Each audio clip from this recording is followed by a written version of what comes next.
Good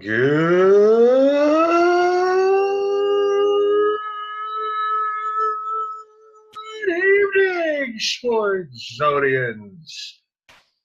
How's everybody doing out there tonight? I am Mike Aglioloro. I am your host for this is Sports Zone. Coming to you live like we do each and every week here via the I-95 Sports and Entertainment Radio Network. We got a good show for you tonight. We will be joined by Dave Hastings, and hopefully Erich Tressler has recovered from his wedding this weekend. It was a great Saturday to be able to go there. You know, it's funny. I talk to Dave and Erich damn near every week, but it's the first time the three of us were in the same room in about 6 years, and it was so great to see those guys. And it was a lovely ceremony, great reception. I'm very happy for Erich talking about who's getting married in some capacity for about a year, I think. So it was nice to see it happen for him. And again, just a great weekend. And give a shout out to everyone who was there. It was a nice experience for me because I got to put some names to some faces who I had only heard of, people who had been a part of the Sports Zone family around the same time I joined, sometimes a little bit before, like Eric Pfeiffer, who's former roommate of Erich Tressler's, and I heard that name quite a bit because he used to write for the website thisissportszone.com, and he would call into the show when we were during the weekdays. Back in 2012, 2013. Never met the man, though. Great guy. And it's funny because me and him actually got in a conversation, which leads into something that happened earlier today. But also, shout out to DJ, who's a great movie, Primo, who's a friend of ours from the ClubZone.com days when SportsZone was affiliated with ClubZone.fm. So it was great to see him, too. But yeah, the night was capped off with a conversation I had with Erich Pfeiffer.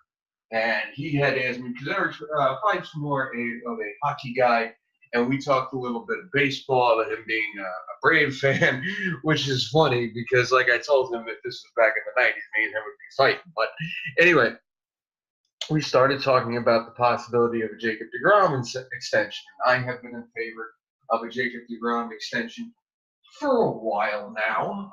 If you look at what has happened across baseball, especially given the way free agency goes for veterans the last couple of years, you definitely see a boom in players wanting to get extensions and teams willing to give extension with players before they hit free agency.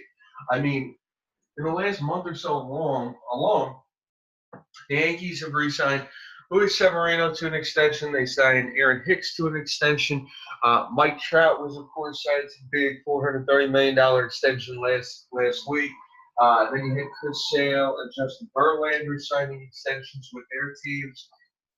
And the big question was Jacob deGrom going to get one? And thankfully, we got an answer to that question earlier today. I've been doing overnight shifts the last couple of days. I actually have to go do it overnight once we are off the air here. So at about 7 o'clock this morning, I only had a couple hours left of my shift, and I get a cousin. Yeah, you can tell I've been doing overnight. So I get a text from my cousin David telling me that Jacob deGrom did, in fact, sign an extension with the Mets. Very excited about. I had been in favor of a 5-year, $150 million extension. The way the extension shakes out is so the Mets had signed him via arbitration to a $17 million contract for this season. He had 1 year of arbitration left beyond that. The $17 million stays in effect, with $10 million becoming the signing bonus, $7 million becoming base salary.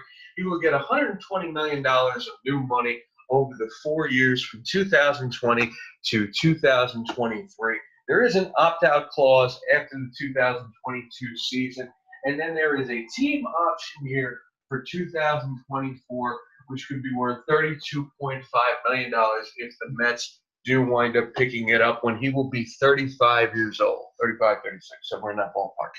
So this is a great, in my opinion, this is a fantastic deal because now we don't have to hear about this crap anymore.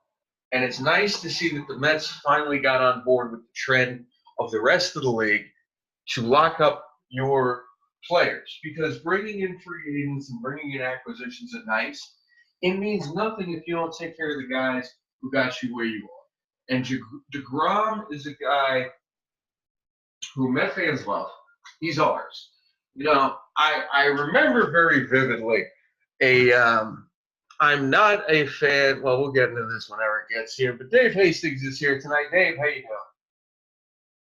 doing? Dave. There we are. Hey, all Mike, right. How we doing, buddy? Yeah, I'm all right, man. How are you? I'm good. I was a little nervous too. All of a sudden, I get on and I'm like, it's complete silence. That's not good. But we got there, and Dave, I apologize. I went to hit the mute button on something else, and I hit it on you by mistake. But that's okay. You're back now. Come on, man. You can be honest. After seeing me Saturday, you really weren't sure if you wanted to talk to me. Yeah, I guess not. I can't even think of a funny line to go with that. But yes, no, yeah, you're right. It's hidden hostility. Definitely. Well, we will get into the wonderful day we had on Saturday in a little while. Here's how I want to start off, because I want to save a little college basketball for Erich when he gets here, the man of the hour, of course. So we'll talk about that. I'm sure you guys can talk a little bit more about college basketball than I can, unless you guys go for a little bit. But we're going to start. This is going to be 2 weeks in a row I'm putting you on the spot baseball-wise here. I heard about deGrom. I heard. Okay. Yes. Yeah, I heard. Yes. So listen, not a big baseball fan, but obviously you lean towards the Mets more when you do pay attention to it. Given the stigma that is associated with the Mets, the cheap, they don't sign the cheap. How great is it to hear that they lock up this guy for a minimum of 5 years with an option that would make it 6 years, $170 million if it goes through full? To me, this was the best way to start off the day when my cousin texted me this. Yeah, I mean, look, I even not being the biggest baseball fan, I know how valuable he is to the team and what he does for their rotation. And, I don't think any Met fan's going to get ahead of themselves sitting here thinking, oh, maybe they're going to change their ways and, do different moves. But, it's nice to see them, keep a guy that's been with them. And I also think that, having a guy like that for the next, at least 5 years really gives you a positive feeling moving forward, how it is. And your cousin really quick throws in a great point in the chat about deGrom's agent should be fired. I mean, you see these contracts that these guys have signed in the last couple of weeks, and you're like, wow, 6 for 135. I mean, that's pennies compared to what you've seen these other guys getting. Well, wait, it's not 6 for 135. My cousin tends to be a little dramatic with things like that. Their election of duty, please. First of all, deGrom had some knocks on him, just being the fact that he's 30 years old. He would be 32 when he reached free agency. He would not get a contract like this at the age of 32, in my opinion. Because gone are the days where guys who get 32, guys who are at age 32, pulling $150 and $200 million, because they've seen what happens to guys like Zach Greinke and David Price for getting those contracts. I totally disagree with David on that one, because we thought that he was going to get 150 for 5 years. He gets 130. He gets a. What's I'm sorry, Mike. Your cousin's killing me right now. Wonder if the agent is going to be the next GM. We do have president here. I'm just going to ignore that for a second here, and I'm going to continue talking because I think I bring up a good point here. This is the difference. We're talking the difference of $13 million. We thought he was going to get $150 million. He gets $137 million. Dude's going to make $30 million between 2020 and 2023. He has an opt-out clause after the 2022 season, and the Mets have a team option for 2024. The idea that he took a bad contract, that's ridiculous. We all should be so lucky to get a contract like that at 30 years old in a sport where when you are over 30, you're starting to be seen as over the hill. Right? We could agree with that, right, David? Well, yeah. I mean, even for me saying that I'm not, the biggest baseball fan, even I have, you've definitely noticed that trend. And correct me if I'm wrong, but I believe it kind of started, after the Albert Pujols deal. where teams are a lot more hesitant to give big deals to guys that are over the age of 30. I could be wrong on the age, but What did you say again? I was trying to respond to David. What did you say? Yeah, no worries. What I was trying to say was just like, I believe I noticed the change started happening after the Albert Pujols deal. After that, you kind of notice teams being a lot more hesitant with that, 30-plus player in the long-term contract. And you can also throw Miguel Cabrera's contract in there, and maybe a little bit Justin Verlander's contract in there too. So you are correct on that. And I want to look up Sale's contract a little bit here, just to kind of, okay, first of all, David seems to think Sale got a 5-year, $150 million contract. He got a 5-year, $145 million contract. Takes effect in 2020, the same year deGrom does. He will earn $15 million through his club option this year. The contract runs through 2024 and includes a vesting option for 2025. So I really don't see too many differences. I mean, if you're mad because deGrom got $8 million less than Chris Sale, I mean, that's really something you're going to – wow, okay. So you get 145, you're a great agent. You get 137 with the opportunity to make 170 if the team picks up a club option in 2024, and you need to be fired as an agent and thrown into a room where we never hear from you again? Really? For $8 million. Great agent, get rid of him, never hear from him again. For $8 million. Dave, does that sound a little ridiculous to you? Look, I see your cousin's points. I mean, I don't think he's off the wall for what he's saying. I think it's all a perspective thing, man. When you really break it down from our perspective, you're like, holy crap, that's a lot of money. But when you look at other contracts of other players and stuff, you could sit there and make an argument for him being able to make more. But like you said, if everything goes through the length of the contract, how it gets up to what, 170? You said 170 if the team picks up the club option in 2024. So I mean, then all of a sudden it's looking a lot even better. So I don't think your cousin's wrong, but at the same time, I really have no strong stance on either side. I could see why you'd say he should get more money, and I could see how this deal, and throughout the length of the contract, is a great deal. I'm not disputing that deGrom is the better pitcher, and I think over the next 5 years he will continue to be the better pitcher. But the idea that, and this is the last thing I'm going to say, then we can move on to something else. The idea that $8 million less than Chris Sale makes you a bad agent is just. It's right up there with my cousin wanting to fire Aaron Boone the second he got announced at the press conference is taking over Joe Girardi. Just some things he said, like, I love you, David, but just some things he said really make my head hurt. So let's move on here. Dave, do you have anything you would like to bring up? Looking at a lot of things, one thing that kind of I found really funny this week was I saw a commercial for the series premiere of LeBron James's new series, $1 Million Mile or something like that it's called. And I just think it's so funny that the week after his team, the Lakers, are officially eliminated from the playoffs, all of a sudden LeBron James has a brand new show where it's like, oh, what a surprise. Like, we all thought LeBron James moved to LA for Hollywood, not for basketball, for Hollywood. He is game planning his future. He is no longer 100% vested in basketball. Now, don't get me wrong. I don't doubt if he was making the playoffs, he wouldn't be 100% vested. But throughout the regular season, when he was missing those 18 games or whatever it was, I bet you he was filming episodes for this stuff, had a game planned already, and was like, all right, you know what? Hey, once season's done, once I know my season's done or we're not making the playoffs, we can, release the first commercial for it. And what a freaking hysterical moment for myself when I saw LeBron James's TV show premiere commercial come out the week after they got eliminated from the playoffs. Yeah, I mean that's horrible timing if you ask me. I mean, like you said, we all kind of knew that one of the motivations behind him signing with the Lakers was the extension of his brand and wanting to be a producer and things like that.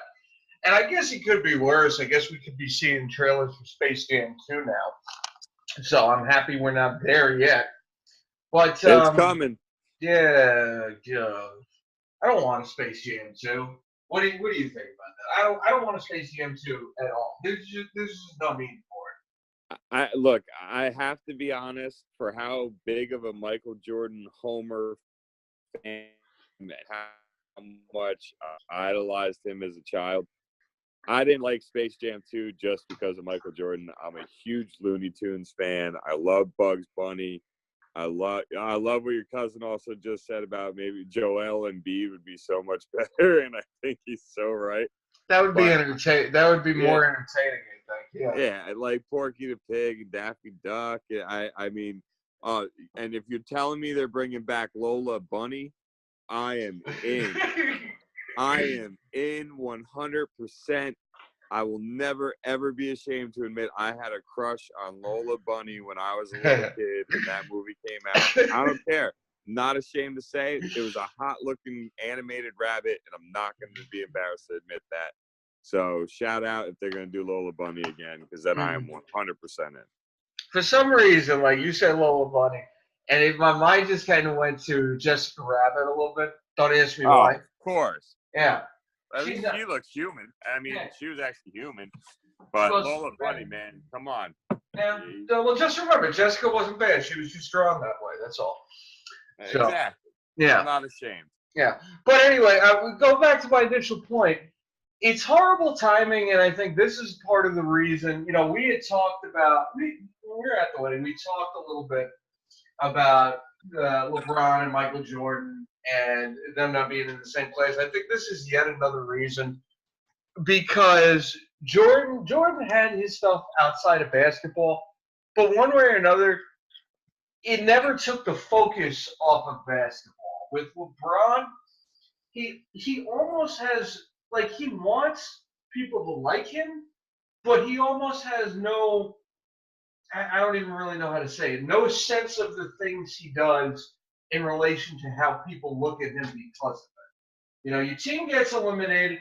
Maybe that's not the best time to drop a trailer for your new show. Maybe it's just not the best time. And maybe that's part of the reason why you kind of see a little bit of him being ostracized from the rest of his teammates.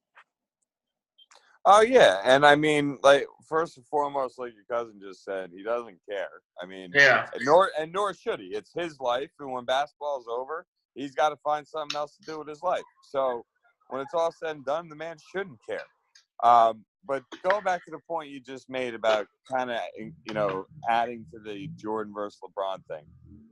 I do think you're right, but you're only right to an extent because you do have to remember when Space Jam came out, Jordan basically used that as a way to tell those people that didn't watch SportsCenter and didn't really care about reading the sports page and all that stuff. That was basically his way of announcing he was coming back to basketball.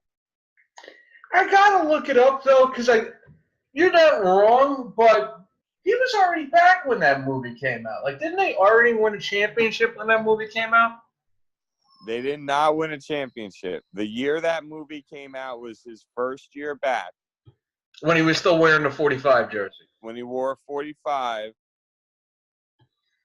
And then they lost to Orlando in the Eastern Conference semis. Well, wait a minute. It says the movie came out in 96.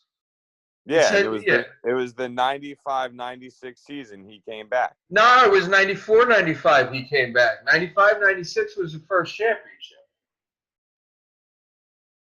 I remember that because remember, Houston won 2 championships in between the Jordan dynasty years. The 93-94 was the year they beat the Knicks in the finals, and then 94-95 was when they beat the Magic in the finals. Okay, yeah, no, I'm ahead of a year. You're right. Yep, So I'm just saying, though. I mean, it his timing is better, but still, it's kind of. I'm just saying, if Jordan was during social media and all that, we'd be probably saying a lot of the same things that we're saying about LeBron right now. But Jordan kept the majority and basically, really everything he did outside of basketball still involved basketball. And I do think you have a point with that, because at the very least, we know all the stories about Jordan's gambling outside of it. You think about what would happen if social media was around, that would have been a much bigger story than it was in the 90s when it was happening. And I think he got divorced from his wife at one point. There was some alimony involved in that. So I do agree with you that it probably would have been looked at in a different light. And, of course, there's the rumor around that the Jordan the conspiracy theory, I should say, that the Jordan retirement was actually an agreement he made with David Stern to avoid suspension because of all the gambling problems. You've heard this one, right? I've ignored it. I don't know what you're talking about because it's not true. He was the ultimate competitor and wanted to try and dominate another sport, and that's I'm not all saying I'm going to say. I'm not saying I agree with it. I'm just saying that theory is out there. You can watch videos about it. It is out there. So. Nope. Yeah. Nope. Okay. Okay. Fair enough. Fair enough.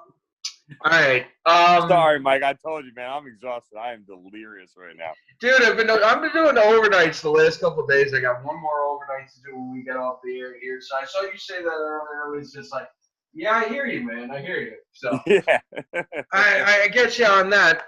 Let's start. I want to look this up because the NFL, the ownership, has been meeting all day, and apparently they're going to work in the night on rule changes.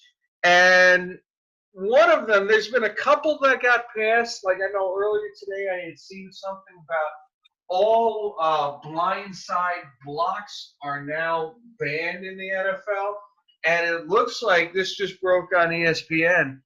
NFL owners have approved a massive philosophical expansion of its replay review system, bowing to pressure from coaches and the fans who are outraged by that missed pass interference call in the NFC Championship game. For at least this season, pass interference, both offensive and defensive, will be reviewable. The first penalties and judgment calls ever to be added to the list of approved reviews.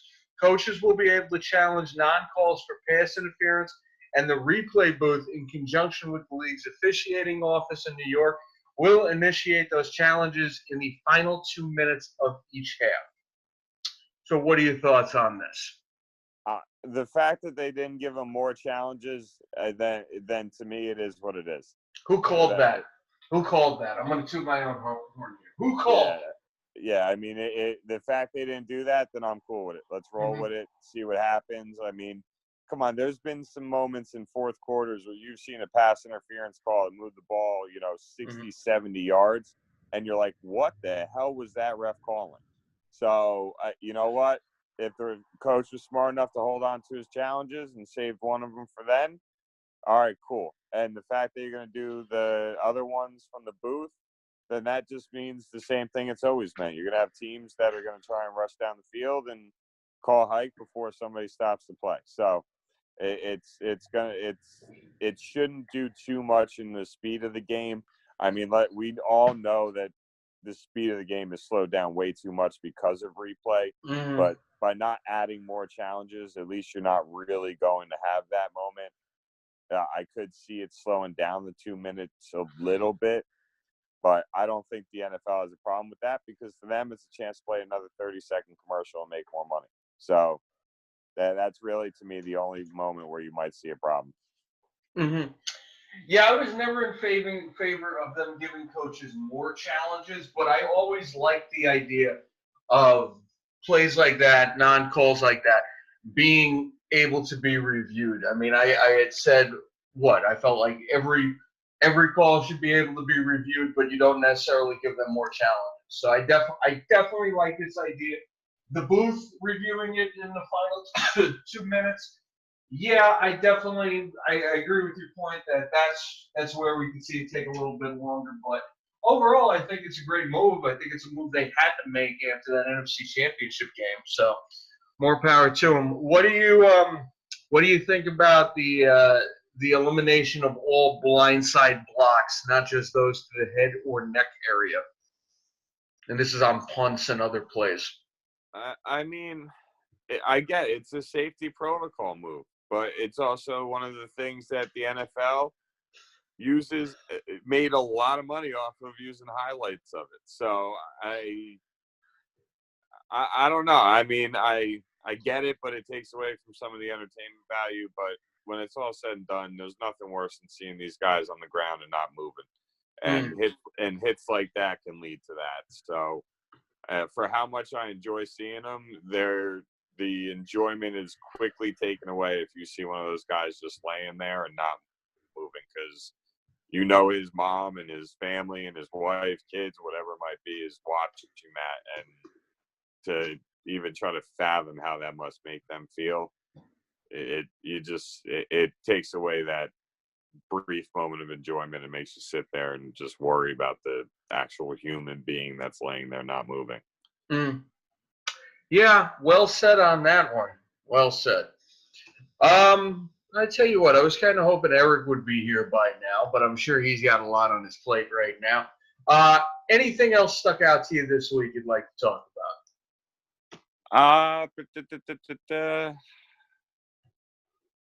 Yeah, I mean, dude, my weekend was basically revolved around college basketball.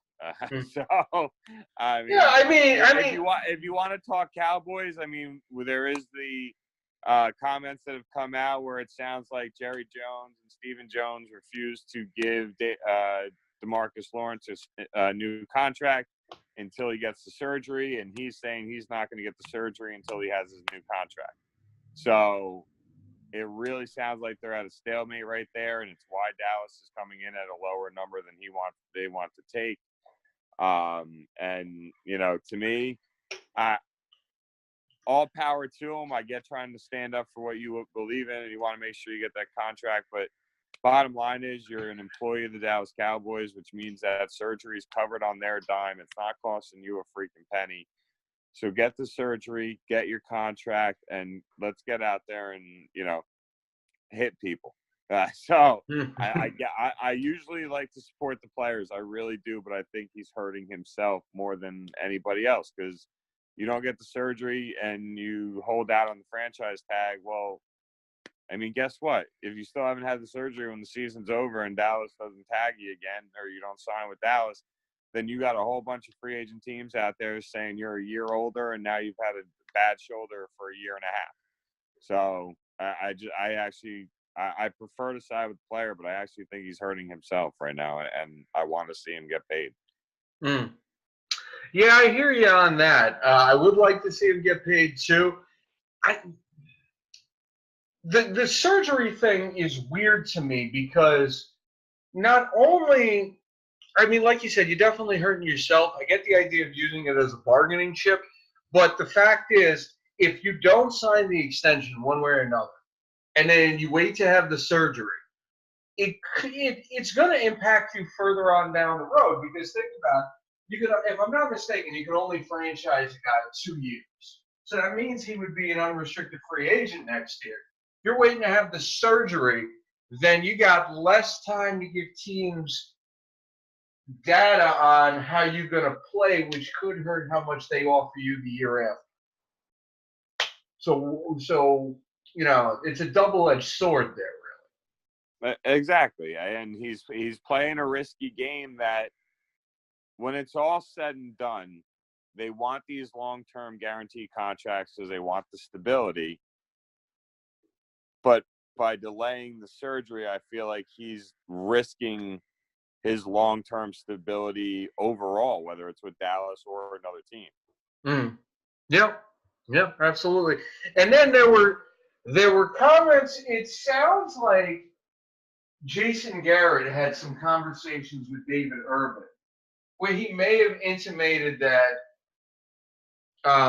if you want to smoke weed, you should quit the NFL. And I guess people are looking at it like Garrett told him to quit so he could smoke weed. But I don't know if that's the proper context for these conversations. It just sounds like Aaron said you kind of got to make a choice. Do you want to smoke weed all the time, or do you want to play in the NFL? You can't really do both. So, Well, you, yeah, yeah. and he's not wrong. So, Mm-hmm. I mean, and David Irving's a grown man and made that decision for himself, and all power to him, man. You know, I don't think was the smartest decision for him in the long term, but maybe it is. And if it is, then, you know, God bless him and best of luck, because I'm not going to hate on the man for trying to do what he thinks is the right thing for him to do. Mm-hmm. Absolutely. Absolutely. So, all right. You saw, well, Cousin David is asking the question, why does weed get you suspension? Which I think we all agree from a moral standpoint is probably not a reason to give a suspension. But the fact that marijuana is considered one of those drugs that shows up on the test, and yes, we know it doesn't give you a competitive advantage. We know it shouldn't be held against you, but it's like, what? Why do certain jobs drug test you and count weed against you and wouldn't give you a job if you failed for weed?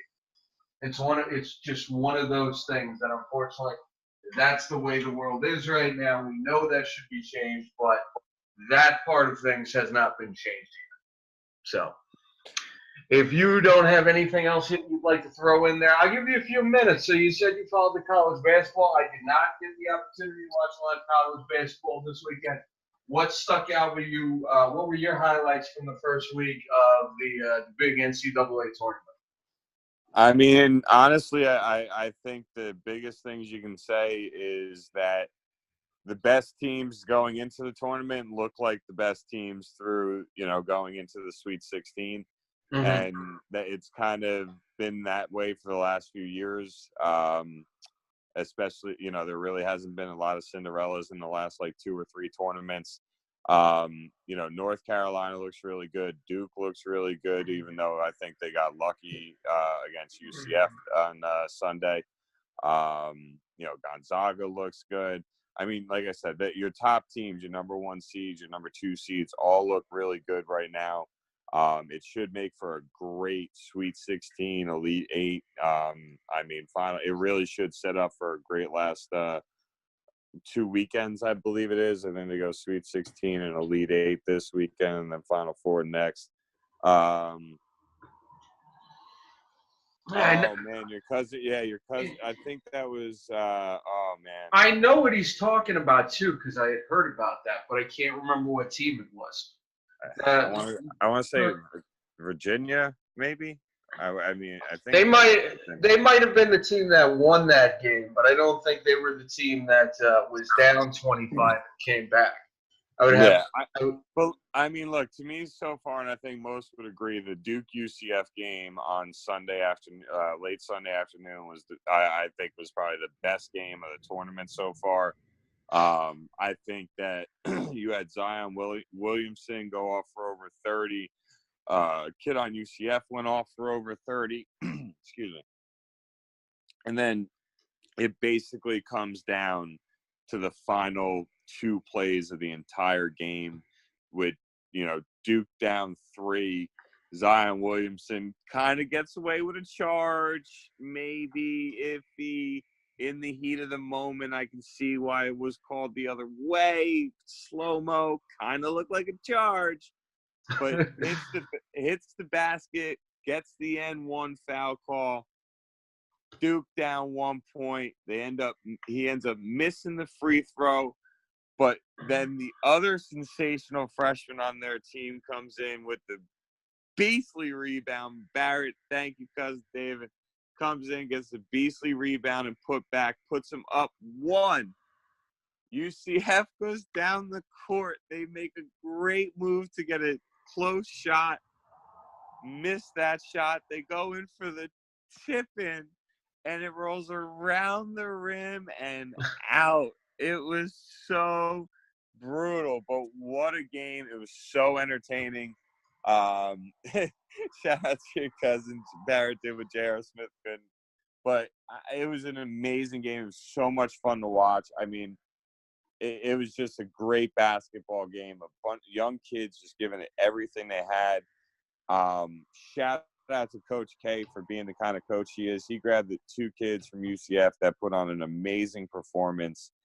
And while these kids are crying, he's trying to talk to them and pick them up and be a motivational person to them and tell them how great they did. And, that to me is one of the most important parts of college basketball that people lose is what, you see these coaches yelling at them on the court during the game and on the sideline, and they get mad at him and they judge Tom Izzo because he's yelling at his player, but they don't realize all the different times these coaches are actually there for them and gives them, support through all these other things that they go through in their young life.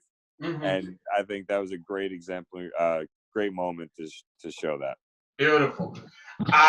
He's here, folks. He is here. Let us welcome the man of the hour. It was his weekend this weekend, and he's about to go on his honeymoon, I believe, starting this weekend. Erich Tressler is here, ladies and gentlemen. Erich, have you recovered from the weekend, my friend? I have recovered, and I'm actually just leaving the hospital, so I can't join you guys for long. But, my mom had surgery on Monday, so I'm at the hospital visiting her. So, yeah, it's been an eventful last few days. The weekend was amazing, though. One of the best weekends of my life. Well, I hope your mom is okay. She will be. Yeah, it was back surgery. But okay. I had to wait. She wanted to wait till after the wedding to get it done. Gotcha. Dave, I know you had wanted to take off around now. I don't know if you still want to. We got about 9 minutes left in the show. Anything? I have to. Erich, did Zion Williamson get away with a charge, or was that a good call? I was okay with the call. I didn't have as big a problem as everybody else did. But then again, maybe I'm biased though, because I think he's phenomenal. So maybe I'm a little biased, but I'm going to say no. I think it was a good no call. So I don't think you caught the beginning of what I said, but to me, it's one of those things where I think in the heat of the moment, I could see why they called it that way. Got no problem with it. Slow-mo, I could see you arguing with it, and I'm always a fan. You can't slow it down to slow-mo, though. Exactly. You can't go to slow-mo. Exactly. So I got no problem with the call. And what Barrett did after on the missed free throw, how close that basket went in for UCF to almost win it. So far, to me, hands down, the best game of the tournament so far. And I think there's going to be a lot more really good ones coming. All right. Very nice. So for the last few minutes, Erich, I am glad you're here because I wanted to kind of do a little prediction for the MLB baseball season, which, of course, starts on Thursday. Dave, I know you want to get out of here. Do you have any last words? Yo, hold Erich, on, wait. I want to know who Dave's predicting this year. I want to hear at least Dave's World Series prediction. Oh, wow, yeah. I guess baseball started, didn't it? Huh? Thursday it starts. This week. Okay, yeah. I thought it already started when I woke up and put ESPN on at 7 a.m. and they had the opening games technically in Japan last week, but the official start of the season is basically this Thursday.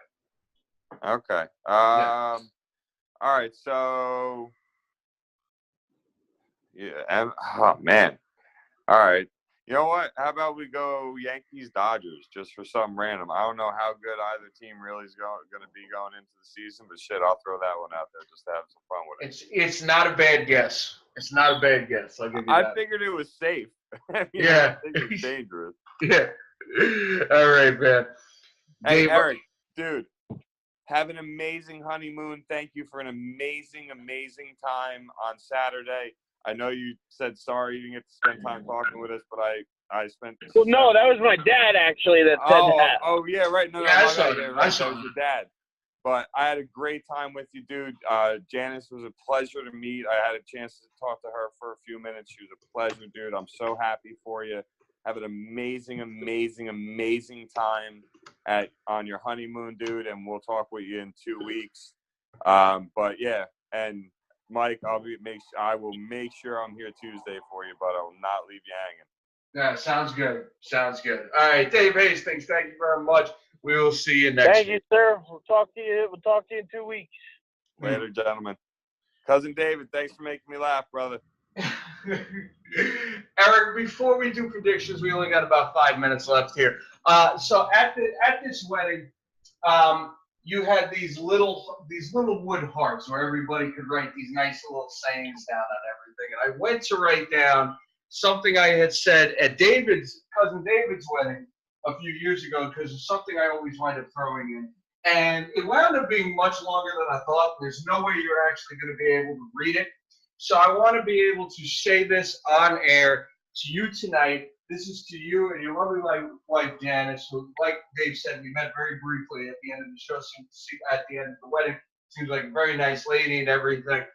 To both you guys, may you both live as long as you want and never want as long as you live. That's to both you guys. So don't even bother trying to read that little heart that I wrote because you ain't going to be able to make it out. So, at least I know, though. At least I know. Yep, absolutely. All right, we only got 4 minutes left here. So unfortunately, we can't do a lot here. Real quick, division winners. Let's pick some division winners. Let's hear your American League division winners for the East, Central, and West.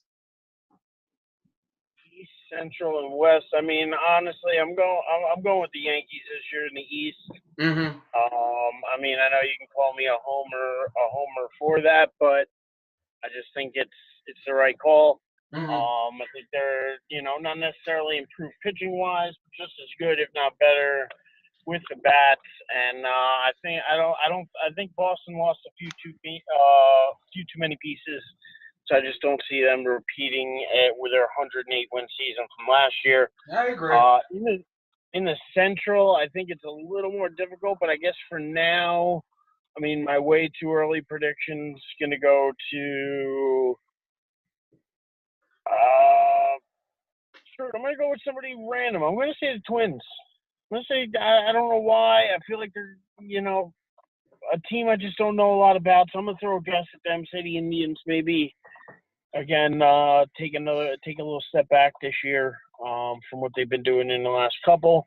I'll take Minnesota there. And then in the West, I am going to go with Houston again. I just think that they have a really good lineup and a solid team, and I'm going to roll with them again. Yeah, I tend to agree with you. The Yankees, it makes sense because, like you said, the Red Sox lost a lot, and they didn't really do a lot to replace them. If they get Kimbrel back, they have a chance. We'll see what happens. And the knock on Sale the last couple of years has been that he can't finish a season strong. He seems to fade in the last month. So I'll give you the Yankees on that. I'm going to stick with the Indians, even though I agree with you. The Twins, that's going to be the race in the AL Central because the other three teams are stuck in rebuilding modes. Unless the White Sox can really show strong, that guy Eloy Jimenez, if he winds up having a big rookie season, anything can happen. But I'll go with the Indians. And, yeah, the Astros. Nobody else has really done enough to really compete with them. I would love to see the Angels make a run. About time they make a run in Mike Trout's years, but we'll see what happens there. We only got 2 minutes left here, so we're not going to do wild card. Real quick, NL National League. I'm going to do my picks real quick. I'm going to say the Nationals in the East. I'm going to say the Cubs in the Central and the Dodgers in the West. Who you got? I really think that it's going to be a three-team race in the NL East between Washington, Atlanta, and Philly. I think Philly's improved.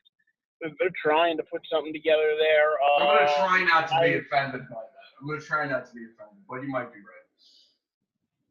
Yeah, so and Atlanta's up and coming. So I just think Washington, they losing Harper's gonna do something. I know they got another young phenom coming up, but yeah, I'm just because I'm not a big Philly fan, and I think Washington took a step back. I'm gonna take Atlanta in the East. I could be way wrong about that, but I think it's between those three, obviously, and I'm gonna take Atlanta in the Central. I'm gonna go with the Cubbies. I don't know why. I feel like Milwaukee is probably going to be there with them. But I just feel like the Cubbies are there and the Dodgers out west. Okay.